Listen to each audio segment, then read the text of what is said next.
Hi, everybody. Welcome to the Miami, the People's Forum County Commission District 5 event. My name is Lauren Parra. I'm the Director of Public Affairs here at the Miami Foundation. If you can, please give us just a few more minutes. We'd like to give all of our registrants a moment to sign in, and then we'll go ahead and get started. Thank you for your patience.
Hi, everybody. Thanks again for your patience. Let's go ahead and kick it off this evening.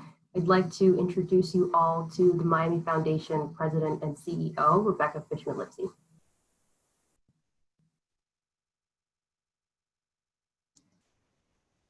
Good afternoon, everyone. I'm delighted to be here with all of you. My name is Rebecca Fishman-Lipsy. I'm the President and CEO of the Miami Foundation, and I want to welcome all of you to our Miami, the People's Forum, tonight focused on County Commission for District 5. This is our last forum before voting day, which is August 18th. District 5, for those of you who are tuning in, it includes downtown, parts of Brickell, Little Havana, much of the beach, some of the islands, the roads, Shenandoah.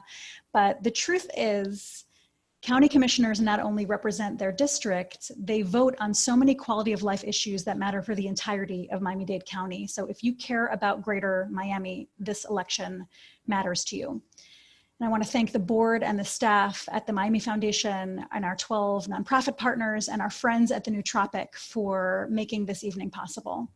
And I want to remind all of our viewers, as well as the candidates, that tonight is not a debate. This is a forum.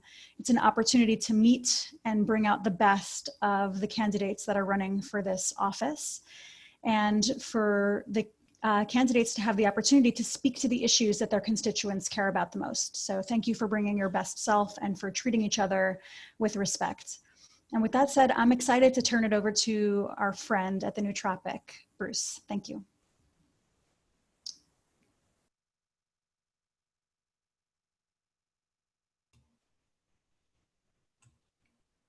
Hello, everyone. Thanks, Lauren. Thank you to Miami Foundation for hosting us here tonight. My name is Bruce Pinchbeck. I am the co-founder of the Nootropic, and I'm very excited to be here with you and honored to host this forum.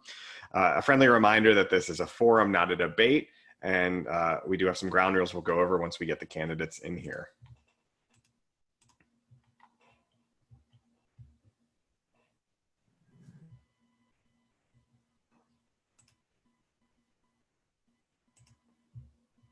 Hi, Miguel. We're going to wait for everyone to join, and then we're going to go over the rules and get this started. Hello, Commissioner Higgins. Hi, good afternoon. I guess it's almost evening. Hi, Renier. Okay. So first, we're going to go over some ground rules. We're going to talk about the order of operations here. And as I told everyone watching, but I'll say it again for our candidates here, that this is a forum, not a debate. We want to hear about you and your stances on the issues and your ideas on solving a lot of the challenges we face as a community. So ground rules, you're going to wait for the moderator, me, to acknowledge you for your turn to respond. Because of this being a Zoom forum, the candidates will be muted until they're called on, which will be managed by our team at the Miami Foundation. So you might have a second, make sure you're unmuted before you start answering so we get the full answer. Each candidate will answer the same opening question and be given 1 minute or 60 seconds to respond. Each candidate will then have up to 90 seconds to respond to each of the other remaining questions directed at them. I think the way we'll be doing this is we'll probably do the same question for each candidate, and I'll be rotating as we go. So each person will kind of start first, and then we'll rotate down the list. While some, we might end up shifting it up as I'm hearing the conversation moving, where some questions might be directed to one individual candidate. So make sure you're listening to that if I have a new question for you or not. Each candidate will have 30 seconds to respond or rebut any specific comments made by someone else to them. When signaled by me, I'll use my discretion to decide if we need to do that or not. I'm hoping we don't, and we can stay on topic and to the issues themselves. Each candidate will be given 90 seconds at the end of the forum for prepared closing remarks. Any questions to that? All right. So the order of operations, I assigned a number to, a number to each person, then randomly generated the order of operations there. And the way I've got this is we're going to start with you, Renier. We're going to then go on to Miguel and then Eileen for the opening remarks. And then we're going to go in reverse order for closing remarks. Throughout the process, I'll just go down the list and we'll kind of rotate as we go. All right. So first, of course, opening question I have for you, it'll start with you, Renier, is being in public office, running as a candidate is incredibly difficult. I don't envy anyone doing it, but I appreciate people who do that work. So I am always curious when anyone tells me they're running for public office, why? Why are you here doing that? And what has inspired you to run for county commissioner? First of all, Bruce, thank you for this forum. Thank you to the Miami Foundation. Thank you for everybody who's involved in putting this together. I appreciate the opportunity. The reason I'm running for office is because I'm a local homegrown candidate. I love this community. I'm from this community. I was born, educated, and raised in this community. And it's time in my life for me to come back to public office after serving 10 years and give back to the community where I'm raising my child. I have an 8-year-old boy who I'm raising in this community. I'm a lifelong resident of District 5. My parents still own the same house in Little Havana for 53 years that I was raised in. And I'm just the local homegrown candidate who knows this community, and therefore I'm the most qualified to represent this community. And also the candidate who has the most experience to navigate out of these troubled waters that we found ourselves in with COVID-19. I've done it before and I'll do it again. Thank you. Miguel, why are you here? Why are you inspired to run for county commissioner? 1 second, Miguel. Don't think we have you unmuted yet. And as a reminder, you might be asked to unmute. There you go. There we go. Okay. Are we ready now? Okay. Thank you very much. As I said, first of all, thank you very much to the Miami Foundation, to all of you for giving us this opportunity, this forum. And my story is a very simple story. My parents brought me to this country in 1969. I was a 6-year-old boy that got to Miami, and I felt like if I had been adopted by an adopted mother, gave me all the opportunities in the world, opened up her doors to me, gave me a roof, gave me every dream I could possibly hope for. The only thing I had to do in return was be a good individual, a law-abiding citizen, and work as hard as I could. And that's what I have done. I raised a family. I created a small business. I've educated myself, educated my sons. They've graduated from FIU. I have five children, 5 grandchildren. And the reason I'm Thank doing you. That's time to go. because I want a better future for them. Thank you. Commissioner Higgins, you're our incumbent. So why are you running again for county commissioner? Well, thanks again, everybody, for taking time out of your busy schedules to care about District 5 and listen to your options this year. I'm running for re-election because serving the people of this community is just an amazing experience. When I ran the last time, I ran because I thought local government was not as responsive and not being innovative enough in solving the real problems we're facing: affordable housing, obviously a public transportation system that is not what it could or should need to be, as well as really making sure that we have a county commissioner that is also focused on rising seas and climate change as it advances and affects our community. For those of you that don't know me, I have 20 years private sector experience and then 10 years the public sector, serving as the director of the Peace Corps and also serving our country in the Foreign Service. Thank you for that opening statements, everyone. Miguel, we're going to come back to you, and I kind of want to jump into the metaphorical deep end here. There's still a developing story happening with some fish die-off in Biscayne Bay and early signs of oxidation issues in the water. This question comes from one of our partners for the forums. Biscayne Bay is worth more than 60 billion in ecosystem goods and services. A 2019 study by Miami-Dade County illustrated that the bay is dying and nutrient pollution is a leading cause of impairment to the bay.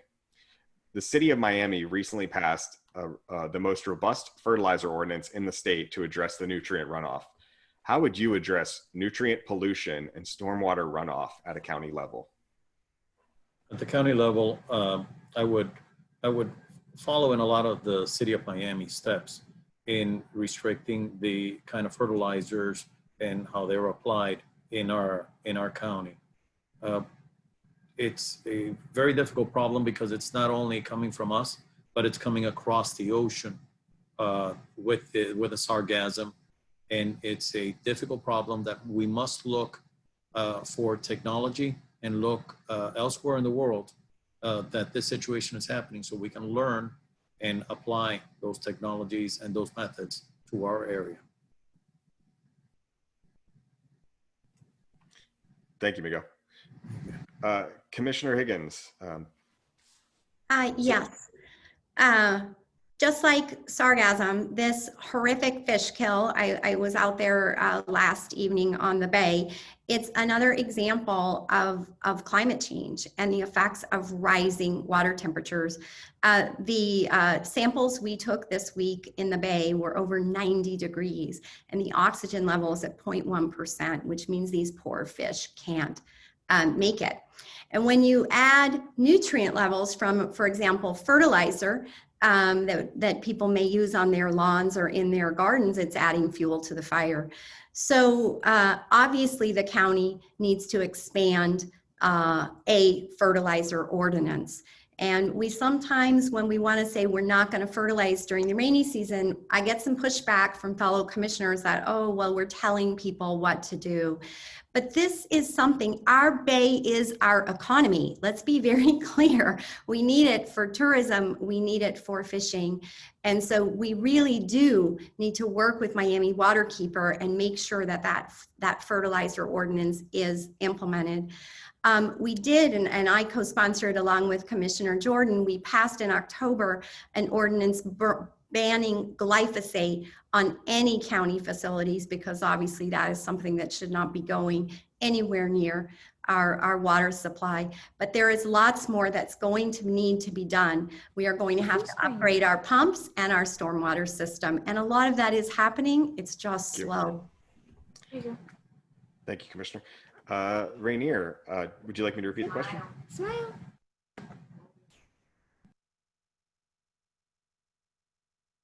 repeat it. Okay, sorry. We were waiting for you to unmute there. There we go. Okay.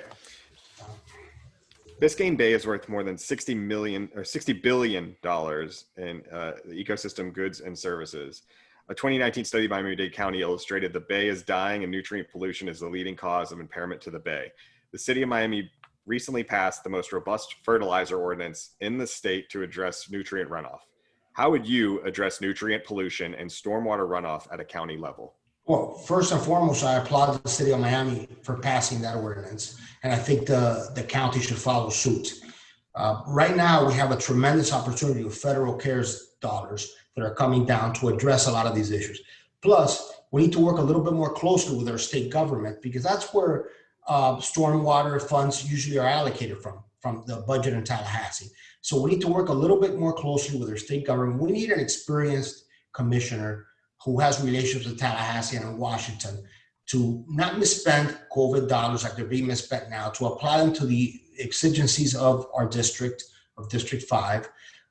We also have a huge issue with the sargassum, which has not been addressed for years, which is just continuing to mount in Miami Beach. So the combination of those two issues really spell neglect from the current administration. And I think we really need to work on those issues. Need somebody who's experienced, who can work with the different levels of government and the regulatory agencies to bring down funds, address the issue, and follow suit with what the city of Miami has done. Thank you. Staying on climate change for a little bit longer, and for anyone watching, we're going to hop around a lot. We've got a lot of ground to cover, and so it might feel a little frantic. But staying on climate change a little longer, this one goes to Commissioner Higgins to start. Climate change is a concern for Miami-Dade County residents. As we noted from the Miami Foundation's incredible study, it is something around 85% of concern. It's one of the top priorities. How do you plan to address this concern? Well, one of the things that I think has been great progress in collaboration with Miami Beach, and the county has been the Resilient 305 plan.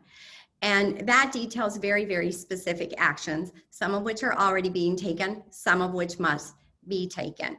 And that includes all kinds of things, like, for example, converting our buses to electric. We're getting our first electric ones this year, not too far in the future. Converting things like our garbage trucks to be electric vehicles, making sure that we're using solar energy in all of our county facilities. And so putting that, which by the way can save us some money in the long run. So all of those things, some of which are in transition, the solar plan is beginning to start.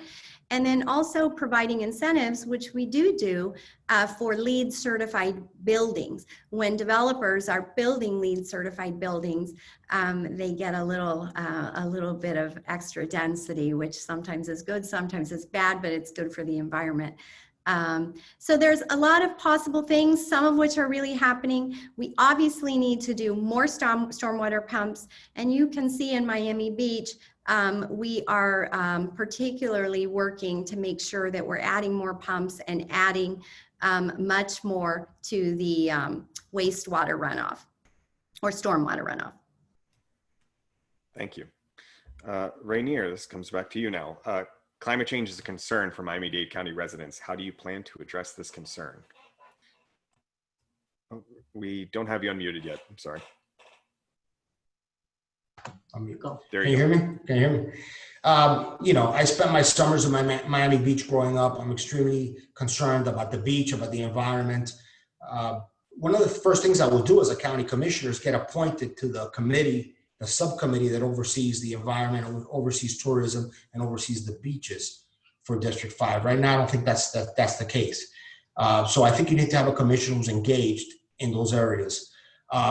Number two, I think that we have a tremendous opportunity now in the coming years with a new county commission to reshape policy for the next decade or so on climate change, on all these issues that concern us so much, sea level rise, with a new county commission, with new leadership, with experience. But we can't do it alone. We have to forge relationships with the state and the federal government. We need to have leadership from the ground up and from the top down, both levels. I have the experience to do that. I don't believe that's been happening over the last few years. I think it's time to do it. I think it's time to step up and tell our community that climate change is a serious issue affecting Miami Beach, And we need real leadership and not just lip service to that issue. Thank you. Miguel, coming back to you now. Climate change is a concern for Miami-Dade County residents. How do you plan to address this concern? And first of all, sea level rise is a very serious issue, and we're not taking care of that problem as we should. We're building seawalls along our coast that are not waterproof. Water is going right through them. So what's the sense of raising a seawall if it's not going to stop the water underneath? We need to make sure that every single seawall that is being built is waterproof, so water doesn't go right through it like if it weren't there. Second of all, I have a plan. We have two ways with sea level rise. We have horizontally, the ocean water comes in, and then we also have a situation with our coral rock. That's a very porous rock that the water comes up from underground, and that overwhelms our pumping system. What I would propose to do is that every single new building that is built along our coast has a foundation system that is called a mat foundation. There are two ways of building a building. You either build a huge individual pads or a pad the size of the whole building, and then it's thinner. It's not as thick as the individual pads. Bottom line, it'll cost the developer the same thing. This mat will seal the porous rock on that property along the sides of the building. In 10 years' time, we'll have a good chunk of that coral rock every time we build a building in the coast sealed. That, along with waterproofing our seawalls, that will create the edge that we need for our pumping system to work. Thank you. Changing gears a little bit, pun intended, across the county and particularly in Miami-Dade, public transit systems are experiencing massive ridership and budgetary losses as a result of COVID-19. What is your plan to ensure that Miami-Dade transit bounces back stronger than ever, considering that many new residents may have to rely on this service in addition to the existing rider base? And that one starts with you, Renier. Thank you, Bruce. It's very clear that public transit is always subsidized by the county and by the government. That's not intended to make money for the county. It's a public service, it's a public good that is provided to the community. Unfortunately, in the last couple of years, they have privatized certain routes. And when you bring in a private company to manage public routes, what they do is that they cut the least cost-efficient routes because they're trying to profit maximize. I think that's wrong. I think we need to subsidize public transportation. The half penny should be applied and implemented in the correct way. It's been misspent over decades. And that's why I got the transit union workers endorsement, because I have supported our transit workers with my policies, my proposals, and the current commissioner lost her endorsement because she abandoned them. She didn't even provide them PPE during the pandemic. So I think I have a very specific plan to bring back our transit workers and our transit system under my administration as a county commissioner, working with other commissioners. Of course, I can't do it alone. I need the support of the commission. Thank you. Miguel, same question for you. What is your plan to ensure that Miami-Dade transit bounces back stronger than ever, considering that many new residents may have to rely on the service in addition to the existing rider base? Well, in District 5, in downtown Miami and Miami Beach, we have a tremendous asset that we have not used, and that is our waterways. Every major country and city in the world that has waterways has ferry system transporting the passengers. I'm not talking about the pontoons we have now in the river. I'm talking about 120 passenger water ferry system that would start upriver on Lejeune next to MIA, Tri-Rail, and the Metro Rail. This ferry system would run down the river. It could run all the way up to North Miami Beach. It would service the new mall that's going to be, that's under construction right now on 17th Avenue, the courthouse, medical center, Jackson, UM, Baskin Palmer, downtown Miami. And then all the way to Miami Beach, we could put ferries that transport the cars as we have in Fisher Island, and transfer the cars that way and save $1.8 billion for 3 miles of train going from the old Miami Herald site to the beach. And what we would do is put this ferry system out for solicitation and do a public-private venture to bring in a company that provides these ferries, we would also tie the free trolley system that we have in the city of Miami and Miami Beach to the stops where the ferry would stop, and creating an additional resource, especially for our cruise industries. Every one of those Thank you, ships, Miguel. 1,000 passengers, we can load them on the ferry, take them off the streets. Thank you. Commissioner Higgins. Yes. So transit during COVID is very different than it was before, and the solutions for the future are going to be very different. For example, on the Metro Mover, we have hand sanitizer everywhere and everybody wears a mask. I was on it today and we have good compliance. Same thing with the trains, although many of the folks on our train system are working from home and so ridership is down. What is going up is ridership on our buses. But our bus drivers, they have their work cut out for them because they can only have about a half of the passengers for social distancing as they could in the past. And so what we've had to do is double up on our routes. So for example, you have one bus and if he or she, the driver, feels like they're at capacity to maintain social distancing, we have to have another one behind that. And it's crucial that the bus system work because 80% of our transit riders are on the bus. And these are our essential workers, right? They are the folks that kind of keep the nuts and bolts of our county. So that has happened.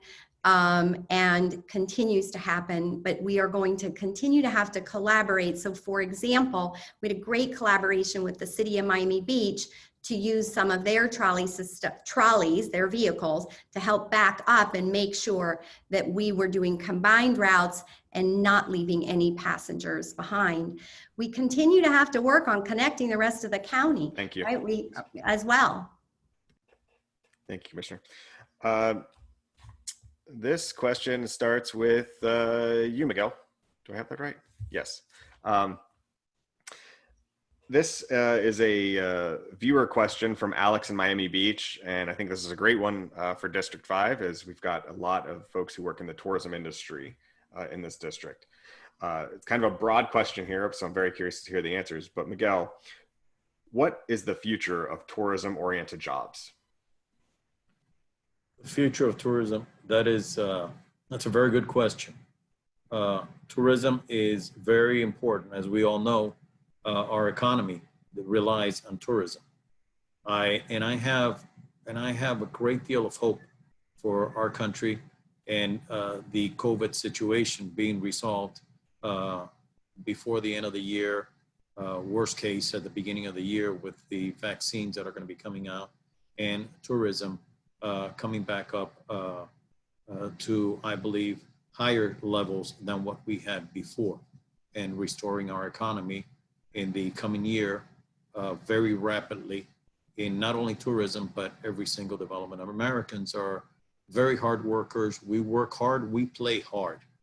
And I think that this year has been a loss for everyone, and everybody's gonna wanna get back to work, and then everybody's gonna wanna get out and go on vacations.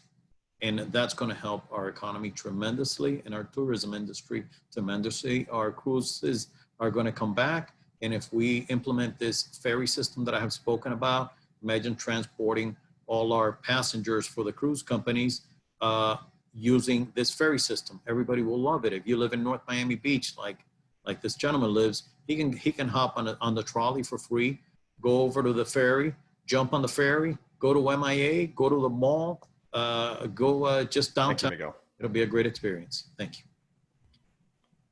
Commissioner Higgins, again, the broad question, what's the future of tourism-oriented jobs? I mean, I think we're beginning to see that tourism right now is becoming more localized, right? What we're seeing in the hotels that are open, a lot of our visitors are coming via car, right? So we're getting Floridians vacationing in Floridian. So I do think what that also might mean is you might have more families coming, for example, to Miami Beach for vacation.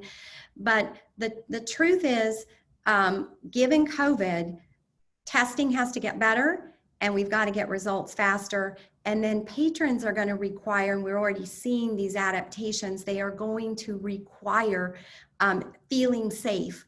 And our hotels have adapted amazingly to make these, to put these conditions in place. But the reality is tourism is a lagging indicator. We know that, we've seen it before.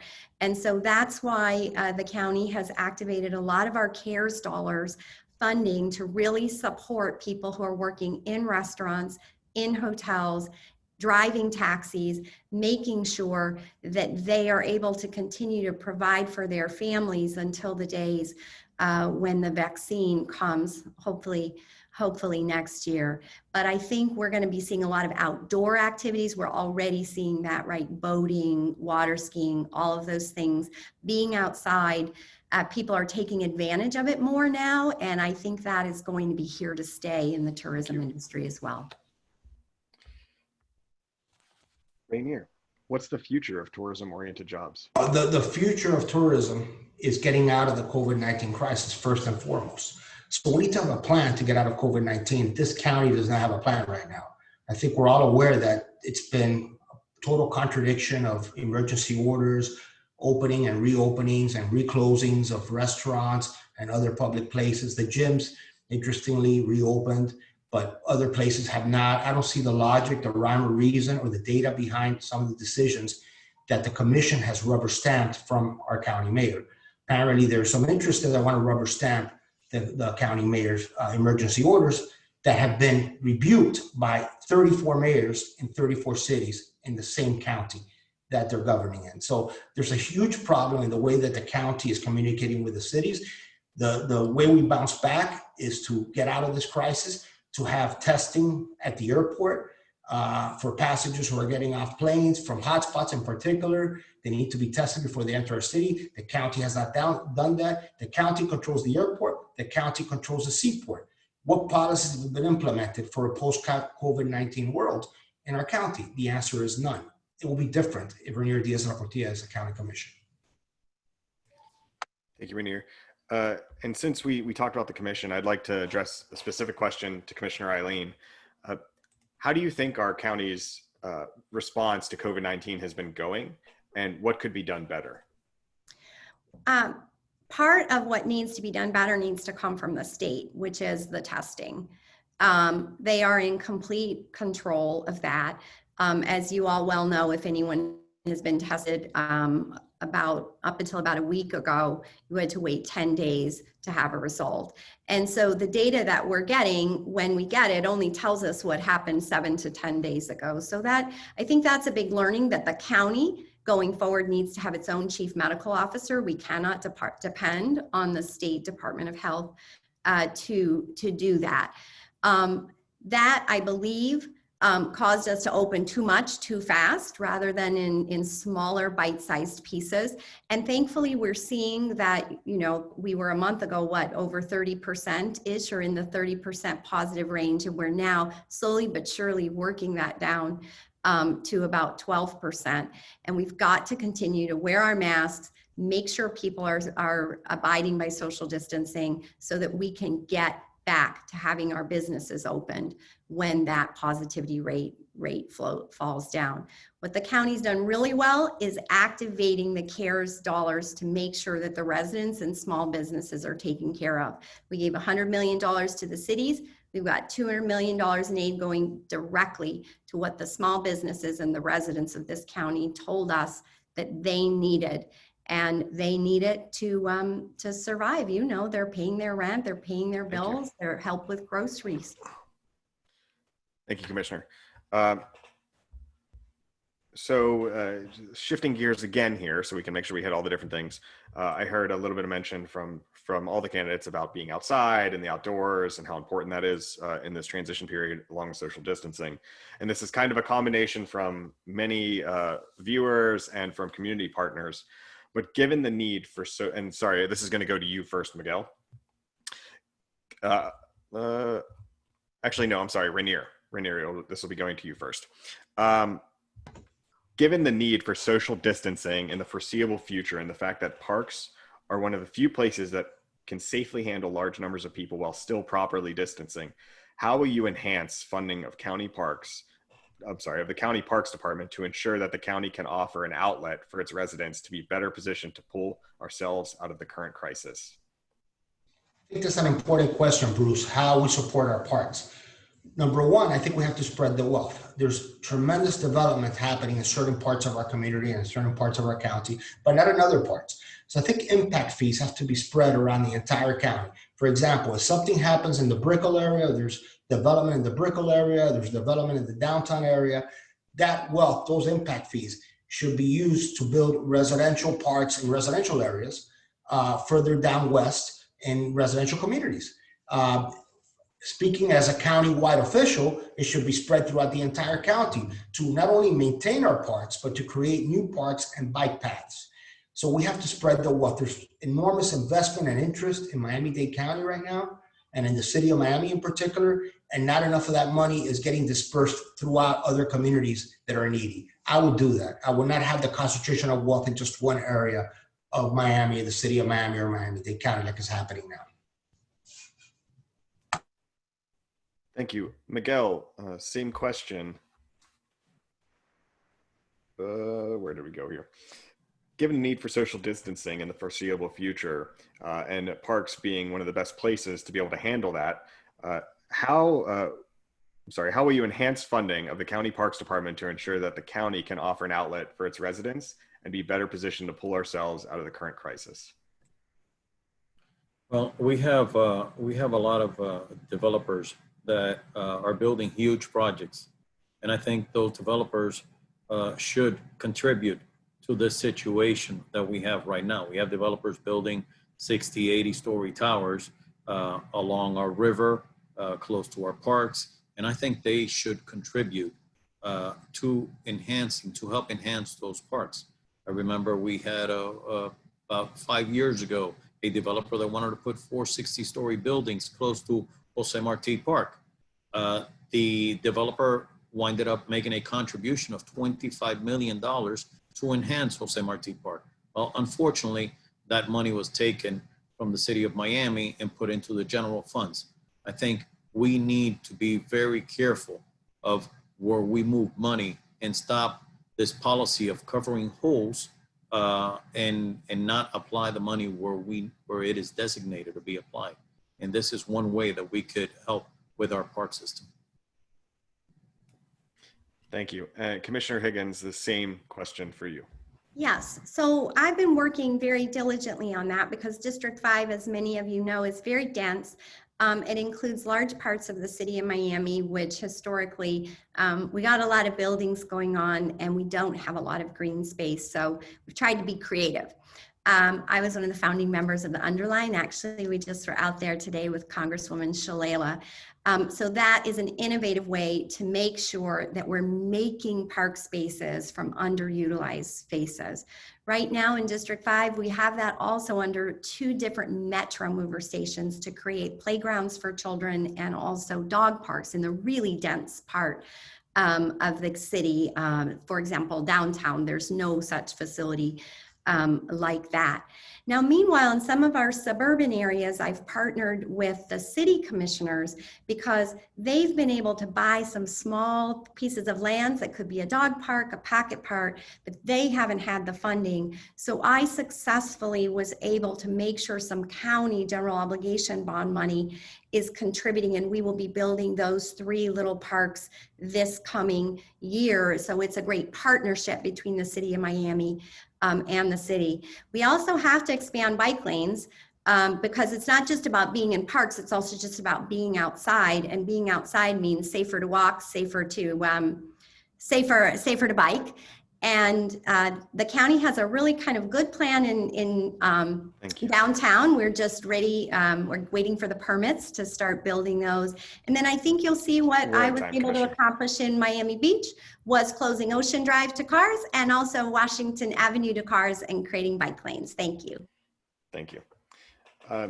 So you mentioned underutilized land, and I think this is a great question from one of the community partners. And this one will go to Miguel first. Miguel, the county owns a lot of underused and vacant land. What will you do to ensure that publicly owned land is deployed more transparently and effectively for affordable housing and other community building purposes? Well, right now, our public land, take Robert King High. We're putting a number of buildings there. And that was donated originally for low-income housing. Well, we've turned that property into workforce housing, but there's a problem with workforce housing. The rates for workforce housing are just about the same as the rents that are being charged in Little Havana. So how does that help the workforce? If you go rent an apartment there, it'll cost you the same thing that it'll cost you anywhere else in Little Havana. Well, that to me is not resolving the situation. We've taken land that is for low income units, which I do not understand why we're putting this so-called workforce housing with the same rates as a private apartment rental and not built workforce housing. There's a brand new building. It's got over 100 units on it, and only 30 units were for low income. To me, that's unacceptable. This land should be used for low income. We should be working to get matching dollars from the state and from the federal government to be able to utilize and build low income housing that we desperately need, not taking land that has been donated for low income and making a business out of it. That's unacceptable to me, and I will not allow it if I am elected Commissioner of District 5. Thank you, Miguel. Commissioner Higgins, same question. The county owns a lot of underused and vacant land. What will you do to ensure that the publicly owned land is deployed more transparently and effectively for affordable housing and other community building purposes? Well, actually, that was the first thing I did when I got elected, is I looked at every single piece of property that we have that was either vacant or underutilized in D5. And there's a lot. And began to look at how we can activate it to build more housing at every level of income. Because obviously we need senior housing, we need low income housing, but we also need workforce housing. And in the end, for example, the senior campus we were just discussing, we will be replacing and expanding every low income senior unit on there. So for example, in the middle of a pandemic, I broke ground on a new building, which will be ready next May. And all of the seniors from one of the Haley Softies will be moving in there to nice, not dilapidated, beautiful, beautiful new housing. And so on that property, we will be able to have many more hundreds of low income housing. But yes, we will also be providing some workforce housing units because it gives us the financing to pay for the low income housing. In downtown, around Government Center, we have over 20 acres, most of which is wasted space, parking lot, this and that. And so under my leadership, we've brought together stakeholders to do a visioning about how we can create an entire neighborhood out of those spaces where obviously housing would be at the forefront. And I've looked at, and we are in the midst of issuing an RFP for another large county property on the river that will also be affordable housing. Thank you. Renier, same question.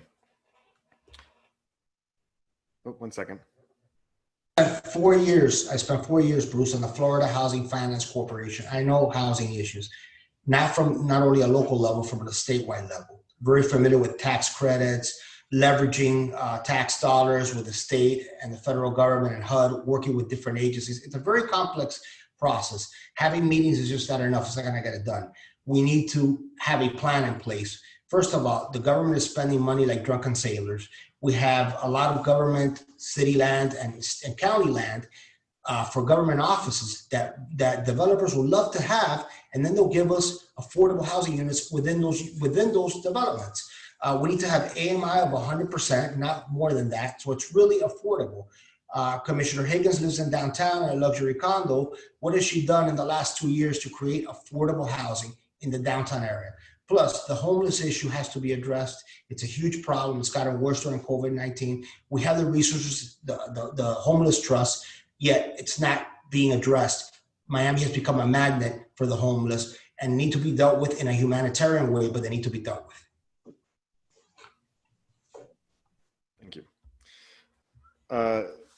I want to stay on housing a little bit longer. So Renier, coming back to you first, with COVID-19 and people being laid off in massive numbers, and uncertainty about rent payments, mortgage payments, what would you do to ensure residents, I guess, stability in this time? Well, one of my proposals, I laid out a very comprehensive post-COVID-19 funding program, basically modeling some federal programs at the local level, not slush funds that help $2 million businesses with 25 employees like exists now, but real programs that help working people. For example, we all know what happened with the state unemployment system crashing, not allowing the workers to get benefits, unemployment benefits that were due to them because of a technical glitch. I would just pay them that from the county, the CARES dollars, and then get reimbursed from the state government. There are a lot of creative things we could do with those CARES Act dollars rather than creating a slush fund for taxi cab drivers. It's a dying industry that died 8 years ago because of Uber, not because of COVID-19. We shouldn't be misapplying or misspending funds to appease certain politicians or certain constituencies to get ourselves reelected. We should really make sure that those $474 million get to the people who need it, people who suffer. And the city of Miami is getting stiffed and Miami Beach is getting stiffed. The two cities in District 5, that's just unacceptable, and I won't allow that to happen.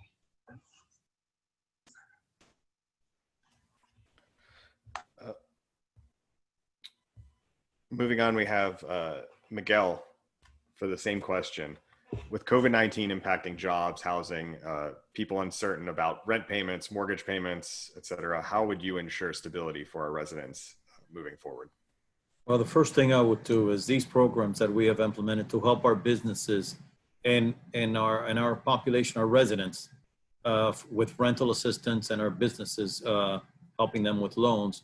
Well, these programs that we have locally have to be revised. Because if your business, if you own a small business and you applied for PPP and you got assistance and paid your employee, actually used the money to pay the payroll, then guess what? You don't qualify to get a loan. If you're a renter and you ask for rental assistance, if at any moment you have received even as much as a notice stuck to your door saying that you're late with your payment, God forbid, if you were foreclosed on, then you do not qualify for the program either. So what are we doing with this money? Who's it going to? It's obviously not going to the people that really need it, to the businesses that we need it. So the first thing I would do is look into these programs and make sure that these items are revised, because every business, just about every business got help from the federal government and got PPP loans and paid their employees. And now they don't qualify for this. And I'm speaking from personal experience. The same with rental. I've got individuals that work for me that applied for the rental assistance. Guess what? They got a notice saying that they were late because they haven't gotten paid in months. And because they got a notice that they were late, they don't qualify either. Thank you. Slight modification to the question for you, Commissioner Higgins. What is being done for our to ensure the stability for our residents during COVID-19 relating to rent and mortgage payments and eviction? The day I knew that the mayor was going to ask people to stay safer at home, the very first call I made was to the chief of police to ask what he was going to do about evictions. And it was interesting. He goes, "Oh, just wait for the email. I'm putting a moratorium on them." So essentially, our county has put in a moratorium on evictions. And any resident that is getting notices, we just call the police, and they make sure that that landlord knows that that is the wrong thing to do. So that provides some peace of mind, but not enough. We did put out a $10 million rental relief program, and we've received another almost $5 million from the state. That's for county, although some of the cities also received quite a bit of millions of dollars. And so that money will also be going not just for rent relief, but also for mortgage relief, because some mortgage lenders have been kind and others have not been. But the main thing is our housing crisis is going to get worse. And that is why I broke ground on another new building in the middle of the pandemic. And that is why I put out the other RFP for on the river. We have got to get more affordable housing units into the ground. And also these are big construction projects. They put people back to work. So infrastructure projects, we need to get those rolling as well. Staying on COVID-19 and the instability we're seeing here. And this question starts with you, Miguel. Is that right? Yes. Sorry, getting a little confused here in the difference. Sorry, Renier. Miguel's going to start this one. Okay, go ahead. Okay, so this is about food security, another key issue, especially for those who've been affected with layoffs and instability, and also just access in times where you might be uncertain. How can we assure that all residents have basic needs of food and access to medical treatment during a situation brought on by COVID-19? This is a very complex issue with COVID-19, much more than we've looked at. With the food, we have to service seniors, and the line distributions that we have had trying to serve our community, that's all fine, that's all very good, but the seniors, most of them don't have cars, and most of them can't even, they're on walkers, they can't even go to these food distributions. We need to be able to go directly to our seniors and deliver food to our seniors. Now, something that has been going on in our county is that the food being provided by the state and the federal government has been used by some political campaigns as a tool for their campaign. And this has to stop immediately. This has to stop immediately. I do not want my tax dollars to be used for a private campaign. That's number one. As far as COVID and getting we have a very difficult situation with COVID, because now let's say that I have a family of 4. I think I have COVID. I feel bad. I go get tested. I come back home. If I do have COVID, I'm going to give it to my family. My wife is working, and so is my son works in Burger King. Well, they're going to keep on going to work, and they're going to contaminate everything. So one of the things I want to do is get a program going with all our medical facilities. And if someone has COVID, we should have a center to go there and get tested along with their family. And whichever member has COVID stays in that center until they get over it, and the rest of the family can come back home. Thank you. Commissioner Higgins, same question. How can we assure that all residents have basic needs of food and access to medical treatment during the situation brought on by COVID-19? So the county immediately in March launched a program through 311. Any senior, didn't matter where you lived in the county, if you were worried about food insecurity, you called and we delivered meals to your doorstep every day. And that continues to go on. And since March, I know we're over 10 million meals delivered at this point in time. And so one of the things that I think we did very well is making sure that if a senior needed food and meals, these were meals delivered to their homes, that happened.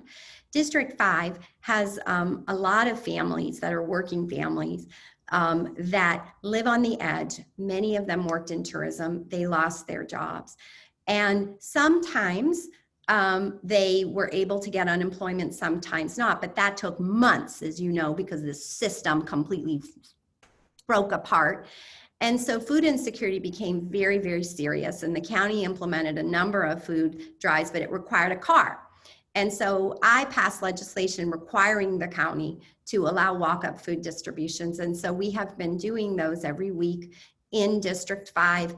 And then we have a volunteer network that also is able to deliver food, for example, to people who are disabled, or to some of the patrons of Miami Lighthouse for the Blind who would be unable to come out to a food drive.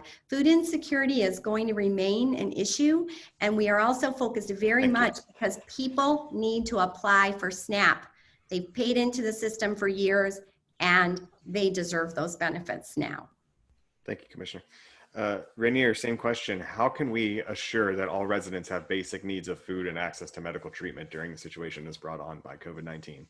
Thank you, Bruce. I agree with Miguel that you should not use COVID dollars to campaign and create political slush funds. I completely agree with that. I unveiled 2 months ago a plan for food insecurity where $10 million of the COVID funds that have been allocated to Miami-Dade County would be allocated to the neediest families on a merit-based system. That has not happened yet. Instead, those funds were given to taxi cab drivers, to millionaire businesses of 25 employees and $2 million in revenue. That's not the way to allocate COVID dollars. I think it's been a huge mistake. We're missing a tremendous opportunity to stimulate the economy. Let me tell you something. If we don't stimulate the economy in the next year with these CARES Act dollars, it may never come back, or it may take years for the economy to come back. There's an opportunity where we can stimulate our economy, reopen our restaurants once it's safe.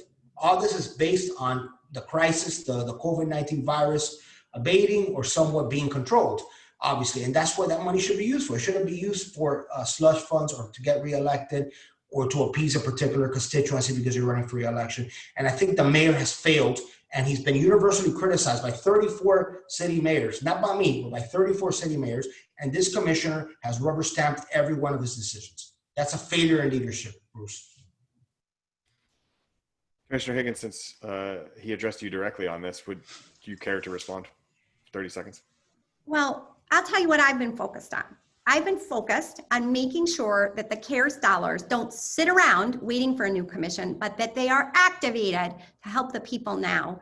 And I am proud of the fact that our county commission has created hundreds of millions, $200 million worth of programs for small businesses, medium-sized businesses, and low and medium income families. We have provided rent relief. We have provided grants to restaurants. We are providing direct assistance to hotel workers that have been furloughed, restaurant workers that have been furloughed, taxi drivers without this. This is what local government is supposed to do. It is supposed to help the people using the federal dollars that the federal government gave to the county to make sure we get out of this COVID crisis. Right, thank you. Let's shift gears real quick here. I love visioning exercises. We do them a lot at work at the New Tropic and try to figure out what projects we're working on. So anyone who's watching this from there is probably rolling their eyes right now. But what I would like to hear, and starting with you, Commissioner Higgins, is pretend you have been reelected into the county commission and you've completed this next upcoming term. It's been a wild success. What exactly has happened? What went right? For me, that I will have built or renovated almost 5,000 workforce and affordable housing units. That is my dream. I found the land. I've mostly found the financing for 4,600, so I have a little more to go. I'd also like to see that we have moved to a greener way of getting around, where we can bike more safely and that we can get to more parts of the county via public transportation, whether it's a more efficient bus network. Our bus rapid transit, our gold standard BRT will be open and we can go all the way down to the Everglades on transit. So those are two of the things that imagine to me. And of course, I'd like to see that we have installed some of the infrastructure that we have to protect us from sea level rise. Thank you, Commissioner. Renier, this goes to you next. You have been elected to the commission. You are ending this term. What has gone right, and what exactly has happened? We have overcome the COVID-19 crisis with a plan, a crisis that could frankly recur at any moment, but we have to have a plan in place. We have true leadership. We don't have a timid county commissioner or county commission who does not stand up to the mayor. I know it's a strong mayor system, but the county commissioners are a legislative body. They fight for the interests of their district. We would have that in place. We would have a robust economy with a true plan where the dollars get to the folks who need it most and not misspent on slush funds and on politics. And we would have a community with a commissioner and leaders who understand the community, who are from here, who fight for this community, who were born and raised here, and who represent the community effectively, not folks who have other agendas. Thank you, Renier. One quick note, you might want to check your headphones. It sounds like it's cutting in and out on, it might be the microphone bouncing. We did hear your answer though. Miguel, Thank you. same question. You have been elected. This is the end of your term. Everything was a wild success. What exactly happened? What went right? Sea walls that are actually waterproof, not only raising them, foundation systems for buildings that are sealing that coral rock that is porous, bringing flooding into our areas, a beautiful water ferry system going across our bay, transporting, saving $1.8 billion of our tax money, transporting from downtown Miami to Miami Beach with the trolley system tied into it, going up the river, tourists right. I'm not. Aggressively pursuing I'm not.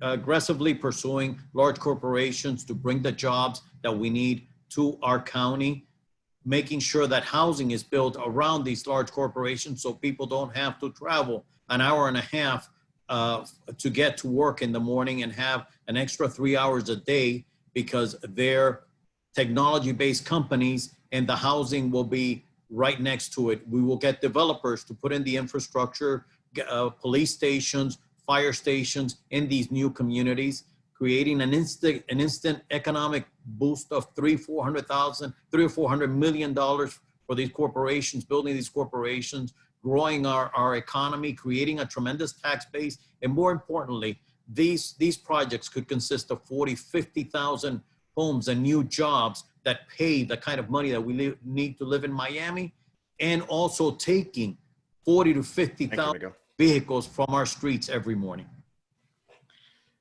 Thank you, Miguel. This question is coming back to Renier. Yes, Renier, you're going to start us off here. This question came from a community partner, and seeing our ASL interpreters here, this feels really appropriate. Do you support increased inclusion in all parts of society for individuals with disabilities? Why or why not? And if yes, what policies would you support to achieve this goal? Of course, I support increased inclusion. As a lawyer, I understand the ADA. I understand other federal legislation, state legislation, and local legislation that impacts disabled communities. I'm a trained professional in these issues. I've worked in government before as an elected official. I've been elected. I've represented our community. I know this community. I know the needs-based community. I know the disabled community. I know all communities in Miami-Dade County because I'm from here. So I think I'd be the most effective representative, understanding their issues and implementing solutions that makes life easier for them. Thank you, Renier. Miguel, same question. Do you support increased inclusion in all parts of society for individuals with disabilities? Why or why not? And if yes, what policies would you support to achieve this goal? Absolutely. I think one of our duties as human beings and citizens is to help the most vulnerable in our community. The first thing I would do would be to look at the homeless situation that we have. It's one word, but it's composed. It's a very complex problem. We have women out there with children hiding every day, homeless, because they're afraid that they're going to get raped or their children are going to get raped. They go to homeless shelters and to sleep at night, and right next to their cot, there's an individual that, because we have to respect his civil rights, we don't know if he's a rapist sleeping next to two children and a poor innocent woman that has fallen into that hole. We need to identify our homeless population, separate it. We have drug dealers that are drug dealers. Those are not homeless. Those are criminals. We have drug users that need our help to get out of that world. We have women like the situation I just mentioned that desperately need our help, and we are turning our back on them. We need to help the most vulnerable in our society. Our seniors, we have a list of tens of thousands of seniors waiting for low income. We cannot, as I said before, that workforce housing, if we're going to build workforce housing, let's not play games. Let's make it truly workforce housing. A one-bedroom apartment for Thank you, Miguel. $600 is not workforce housing. Commissioner Higgins, same question. Do you support increased inclusion in all parts of society for individuals with disabilities? Why or not? And if yes, what policies would you support to achieve this goal? So there are so many ways that we could improve access for people with disabilities. I just even think about how backwards we are in our crosswalk signals, right? There's no sound for them if you happen to be blind. One of the things I'm very proud about is when I took office, Flagler Street was a disaster. The contractor was tearing up the street. There would be 4 corners with no possibility for a person in a wheelchair to have access. And so I fought and met with the Secretary of Transportation, and FDOT now has new policies about how they do construction when they are in neighborhoods where there are lots of seniors and disabled folks.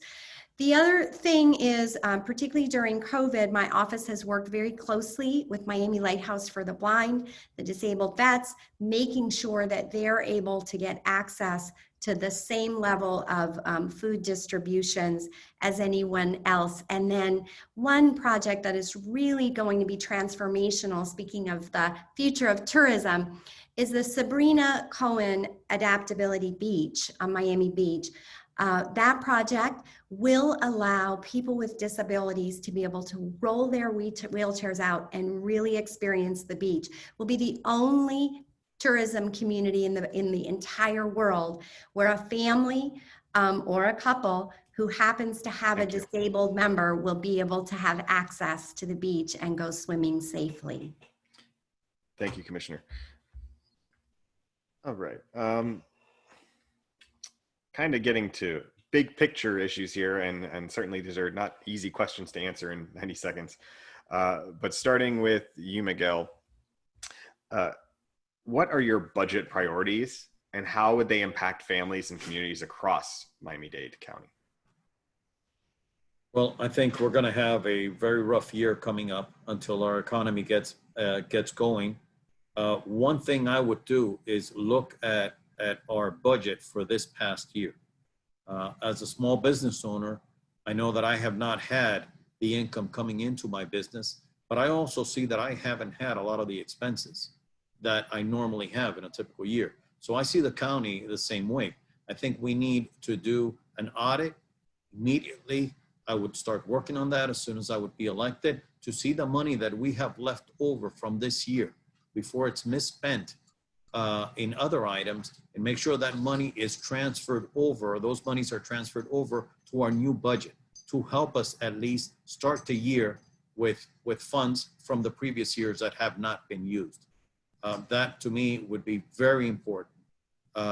Bringing on aggressively searching for corporations to bring new jobs that will pay.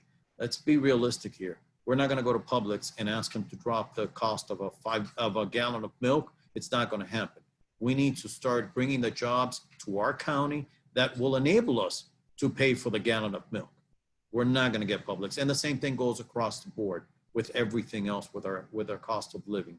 So we need to work on getting ahead of the ball and stop always trying to catch up. Bring technology to our county. Thank you, Miguel. Thank you. Same question, Commissioner Higgins.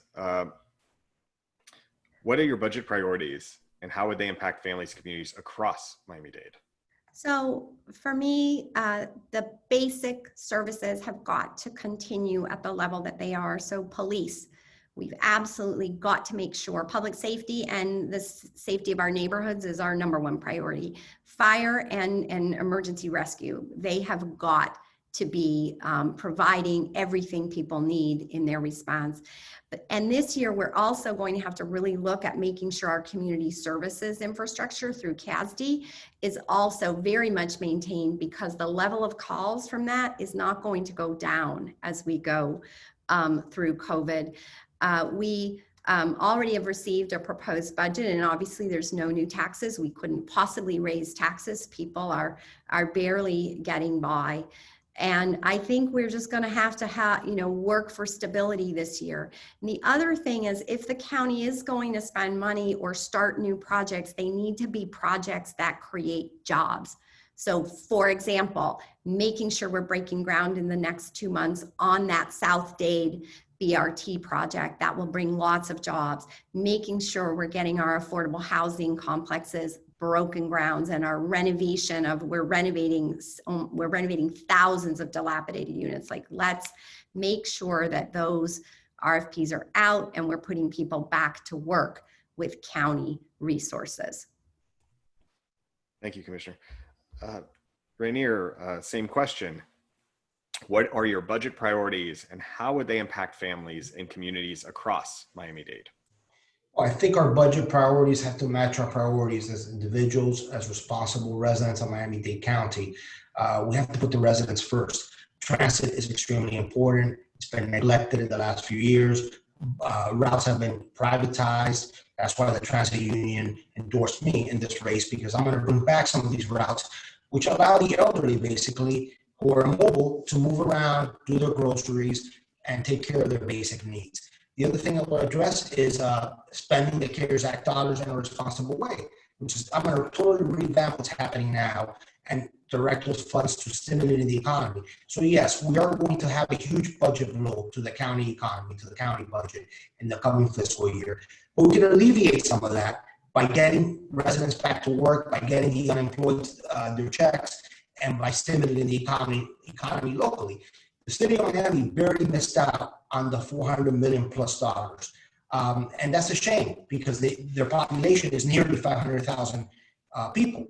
So what we got to do is share those dollars with the cities that were most impacted, including the city of Miami, by COVID-19. And Miami Beach, the tourism industry is taking a huge hit. We need to help our cities. The county is not helping our cities. That hurts our economy. The cruise industry, the tourism industry, they're all based in this district that we're running for. And our county is not helping those industries right now. That's a huge mistake. I have a vision, I have a plan. You can see it on my website, rdiaz@portilla.com, very specific. Thank you. Thank you. This next question goes to all the candidates as well. It's certainly, I think, another big question. So I appreciate 90-second answers on it. Commissioner Higgins, starting with you. Will you or do you support establishing and funding a civilian and police oversight panel? Well, let me just say first and foremost, I will never defund the police, which is why the Miami-Dade and City of Miami Police Departments, they have endorsed me, because they know that I, like them, put public safety and neighborhood safety and neighbors' safety in the top priority of the county. But that doesn't mean that residents who are worried can't go to an independent panel and have their thoughts talked about. The most important thing for me is that that panel be fair, right? It has to be fair. It can't be biased. It has to listen fairly to the resident and the resident's concern, and it has to listen fairly to the police and the police department's point of view. The city of Miami has one. It's operated very, very well, and the county certainly can have that. And setting that up in no way will defund the police. As a matter of fact, we already have it in this year's budget, and we had it in last year's budget. We've just been, so the commission has been committing the money to that while funding the police department. We're just waiting for the mayor to stop vetoing it. Thank you, Commissioner. Renier, same question. Do you support establishing and funding the civilian and police oversight panel? To be frank, Commissioner Higgins cut a deal with the county mayor. She criticized her for vetoing the CIP, but at the end of the day, she cut a deal with the police union to get their endorsement. She does believe in defunding the police. She just can't say it now because she's running for re-election. That's her philosophy. Once the mayor vetoes it, she's trying to play all sides. She'll play around with that issue in the next 4 years. We'll see what happens. She's an anti-police person. Her philosophy is very clear. She's been very clear about that in the past. I have other statements and other postings she's made on that issue in the past.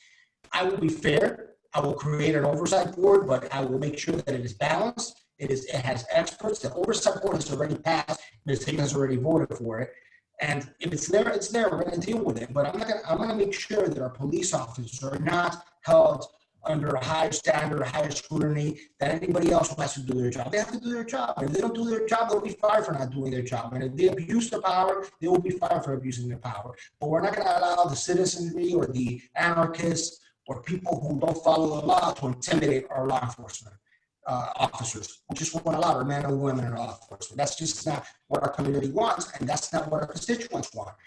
Ms. Higgins tries to play both sides of the issue, and that's just not right. That's not fair. She should be honest about her position on this issue. Thank you, Renier. Commissioner Higgins, would you like to respond? What I said before is what I believe, so I'm not really sure where Mr. Diaz de la Portilla is getting all of his information. I stand by what I said in answer to the question before. I support our police. I believe that they need proper funding. Probably they need more funding, but I also believe that we need every now and then to weed out a few bad apples. Thank you, Commissioner. Miguel, same question. Do you support increased, I'm sorry. Lost my place here. Do you support establishing and funding a civilian and police oversight panel? Well, first of all, I don't understand what our problem is. We have most likely the best police force in the entire country. The entire country looks up to us, to our police force, as an example, and follow our lead. I'm not aware of any incident that we've had here like Minnesota had. Minnesota murdered a poor innocent man, and they will pay for what they have done. The police force there, or the individual that I don't consider a policeman, is going to pay. The individuals are going to pay for what they've done. But we don't have that situation. And let's be honest here. We're coming into a year where we don't have money. We're not going to have revenue coming in. If the money that is allocated to the civilian oversight panel is going to come out of the budget of the police department. So we're going to hurt our police department because we don't have anywhere else to get money. We're going to have to cut a lot of departments. We're going to have to be realistic, and we don't have money coming in. So the first thing I will do is, once we have an economy established back again, once we have money coming in, then we can consider opening up new programs and of course, a civilian oversight panel. But at this time, where are we going to get the money from? Thank you. All right, this is going to be my last question before we do closing statements. Starting with you, Renier. What do you think must be done to address the obvious socioeconomic inequality in Miami-Dade, as brought onto light by the coronavirus, such as access to food and education? We see that with transit and access and close proximity to jobs. What do you think must be done to address that? Well, it's a very economically diverse district, as you know, Bruce. It has the wealthiest communities and the poorest communities. I think first and foremost, you have to know the community. You have to be from here. You have to know the constituents and people you represent. You can't just get here 6 years ago and become a politician and think that you have all the answers and talk down to the people that you were elected to represent. You have to have a vision. You have to know the folks. You have to spend time in those communities. Number one, I would open a district office in the northern part of Little Havana, which doesn't exist right now. There is no district office. There used to be one under the previous commission and no longer exists. I would also have my office open in Miami Beach 5 days a week, not twice a week like it is now. So I would give people access first and foremost.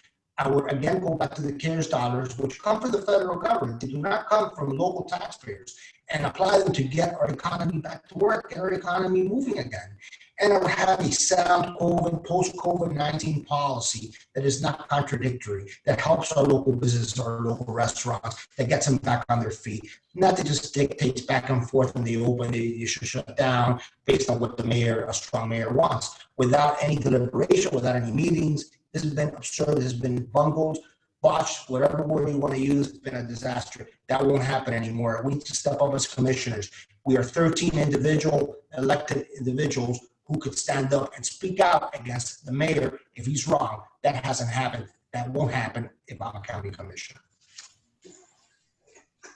Thank you. Miguel, same question. What do you think must be done to address the obvious socioeconomic inequality in Miami-Dade as brought to light by coronavirus, such as access to food and education? Miguel, sir, you're still muted. There we go. Yep. First of all, we have to make sure that our most vulnerable are taken care of. And when all this food distribution started going on, nobody cared about our seniors. Nobody went to take food to our seniors, to provide for them. The 311 number, people are out there. You can say whatever you want, but people were calling 311 and it was not working. I had to go to an individual called me that he had a pack of crackers. You know, little saltine crackers, bring 4 packs. He had half of a pack left. He was rationing his crackers. He was living on crackers and water. And he was afraid that he was going to run out of crackers and starve to death. 82 years old. I immediately had to go shopping to a supermarket and take this man on my own. And you should have seen his face. It was amazing. Why do we have to do this when we have this system? A lot of people have not been serviced by 311. That has to be corrected immediately.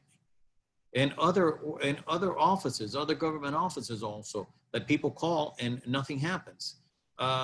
In our county has to get better organized, and we have to be able to attend, number one, to our most vulnerable ones. They cannot help themselves, and we must help them. Thank you. Commissioner Higgins, what do you think must be done to address the obvious socioeconomic inequality in Miami-Dade as brought to light by the coronavirus, such as access to food and education? Well, I actually think it's brought to light something deeper than that. The fact that there are families who are not able to take advantage of any programs because maybe one member of their family doesn't have status. It also has really widened the divide between those who have cars and those who don't have cars, those who can work from home and those who cannot work from home. And so that's why I have focused very, very much on the CARES Act funding and making sure those programs have gotten to those people that have to go to work, right? And that they have to pay rent. And so that's just crucial. And the other thing is we've got to make sure our small businesses survive. FIU will tell you 80% of our businesses have less than 10 employees. And that is why I created the Rise Miami-Dade Fund, to make sure that we had a loan fund for these businesses during COVID and after COVID. And we have 1,700 applications. And I'm really happy to say that of the ones that have been funded, almost all of them are for have less than 5 employees. Because if we can save these small employers, which are our county employers, we can save these jobs and hopefully keep families in their apartments and feeling better and healthier. Thank you, Commissioner Higgins. And so now we're at our closing, prepared closing remarks. We're going in reverse order as we started. And so that is first Commissioner Higgins, then Miguel, and then Renier. So Commissioner Higgins, you have 90 seconds for your closing. Well, first of all, it's been an honor to serve the people of District 5 for the past 2 years. And I am really looking forward to continuing the work that we have started going into the next 4 years. As I think you all know, housing is a big priority for me. Small business survival is absolutely crucial. And as the only commissioner that regularly rides transit, I know transit still needs to be fixed. And that's why I advocate for that funding and those new projects every single day. I believe that there are great inequities in our community, which is why I have been the head of the Chairwoman's Community Disparities Subcommittee to try to find solutions for that. I hope to continue my service, making our community a better place to live, work, play, in the coming years. Please remember that the only way to exercise your vote, whoever you choose, is to get out there and vote. So drop your vote by mail ballot off at an early voting location. Stop by early voting this weekend. It's open Saturday and Sunday. And of course, if you love to vote on election day, we have lots of election day sites open, all the usual ones, and they're very safe and practicing social distancing. So voting is super important, and I do hope you will choose me. Thank you. Thank you, Commissioner. Miguel, your closing statements. Yes, thank you very much to the Miami Foundation, to all of you for allowing me to be here. First of all, I want to say that I am the true product of Miami-Dade County. I've lived here for 51 years. I am the only candidate that has been endorsed by the Christian Family Coalition, the largest Christian organization in the state of Florida. I'm endorsed by the president of the Brickell Homeowners Association, Mr. Ernesto Cueta, that has been the president of that organization for over 30 years. It is a great honor for me to be serving my community. I hope that the residents and the voters of District 5 will give me an opportunity. I am not a career politician. I'm a businessman. I'm a father of 5, and a grandfather of 5. And all I ask is for the opportunity, give me a chance. If you're tired of career politicians, give a businessman a chance, and you will see Miami-Dade County grow as you have never seen it before. My number is 342. Please vote for me. Thank you very much. May God bless all of you. Thank you. And Renier, closing statements. Thank you, Bruce. Thank you for everybody for putting this together. My name is Renier Diaz of Portilla. I am a homegrown candidate from Miami-Dade County, from District 5, born and raised in the heart of District 5, whose family still resides in District 5. I'm raising my 8-year-old boy in District 5. I will be the candidate who will best represent this district because I know this district. I have the endorsement of many, many organizations. I'm not going to go through them all, including the Transit Workers Union, because they know I support public transportation. My opponent abandoned them. That's why they did not endorse her. You can ride the bus all day if you want, but if you don't resolve and provide PPE for transit workers, they're not going to support you. They support me. I'm supported by the Brickell Bay Point View Homeowners Association. I'm supported by the Florida Fraternal Order of Police and Miami-Dade Fraternal Order of Police. I am a candidate who has the experience, the knowledge, and the background to lead our district through COVID-19, to lead our commission out of this morass that we're in and to a brighter future. I am the candidate who Miami-Dade County Commission District 5 needs to have in the county commission, because I am from here, I am homegrown, and I will fight for you every day and not fight for special interests like my opponent does, and not be a rubber stamp for the county mayor. Thank you. Thank you, Renier. Thank you to all our candidates. I think we learned a lot about each of you today and your stances on the issues and ways to solve a lot of the challenges that are facing our community. And we certainly have a lot of them right now. So again, I appreciate your time and staying on topic. Thank you to everyone who is watching. And I'd remind you that I had an amazing assortment of questions from community partners and guests who were here to watch the forum. And if you want to find out more about these groups, check out the Miami Foundation's website, look at their partner list, sign up for those newsletters, stay informed and engaged in what's happening in your communities, not just during the election cycle. And there's a lot of awesome guides out there for the election this year as well. And I encourage you to go out, check those out. We have one at the New Tropic, but there are many available to you if you need help. And again, as Commissioner Higgins mentioned, you can drop off your mail-in ballots, you can do early voting. There's no excuse. Get out there and select your commissioner and other representatives. Thank you all. Thank you, Bruce. Wonderful job. Thank you, Bruce.